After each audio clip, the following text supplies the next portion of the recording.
আমরা দুজনে এরকম মুখ টুক ফোলা লাগছে, এটা স্বাভাবিক। কারণ কি আমরা সবে ঘুম থেকে উঠেছি সারাদিন পরে। আমরা খাবার উঠেই চলে এসেছি খেতে, কারণ আমাদের সিরিয়াসলি খেতে কোনো কাজ নেই, খাওয়া আর ঘুমানো ছাড়া। বাবা মা ভাবছে পড়াশোনা করতে এসেছি, কিন্তু না গাইস, এখানে শুধু খেতে আর ঘুমাতে এসেছি। দেখো গাইস আমরা কি অর্ডার করেছি।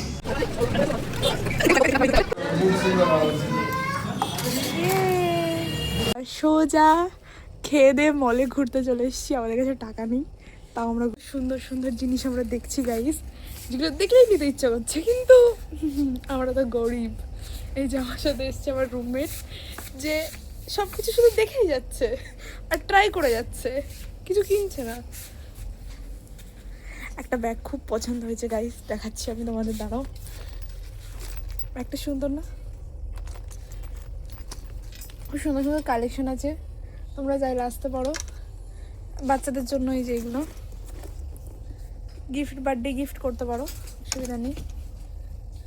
আমি প্রমোশন ভিডিও বানাচ্ছি না গাইস, কারণ আমার কাছে অত ইয়েই নেই যে আমি কারোর প্রমোশন করতে যাবো, অত ফলোয়ার নাই।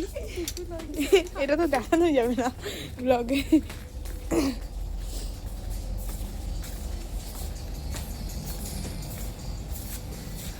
এটাও খুব সুন্দর লাগছে, এটা আমি নেবো ভাবছি। তৃষ্ণা এদিকে আয় রে। কোটগুলো নিয়ে উঠেছে, কিন্তু এখানে অত ভালো কালেকশন নেই, ভালো না কাপড়টা অতটা। এই যে এই কোটগুলো দেখবি বলছিলি না, গানটা চালা না।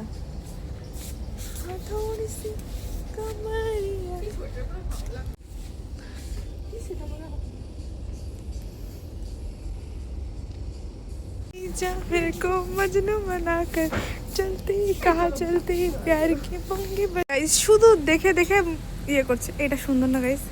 এটা না? হ্যাঁ, তোরা কিনবি এখনই? মজা থাকলে মজা নেবো। এটা পরলে না একদম কুল লাগবে। এটা পরলে 182 জি। আরে এই ছেঁড়াটা নিয়ে কুল হতে যাচ্ছে, কুল। ছেঁড়াটা আমি হাতে করে সেলাই করে দেবো, একই দাম দিতে হবে।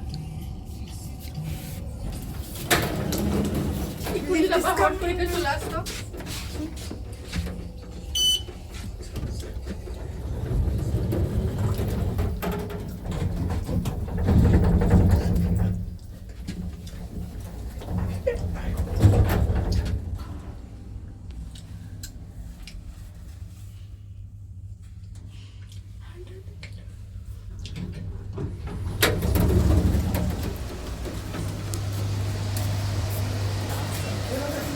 আমরা একটা কিছু কিনেছি, মজা কিনেছি, ব্লগ করতে ভুলে গেছিলাম। আমি তোমাকে বাড়ি গিয়ে মজাটা দেখাচ্ছি। এখন আমরা এসেছি আলু কিনতে, যেহেতু আমরা হস্টেলে থাকি দুজনেই, তো আমাদের নিজেদের বাজার নিজেদের করতে হয়, নিজেদের রান্না বান্নাও নিজেদের করতে হয়। তো চলো আলু কিনি।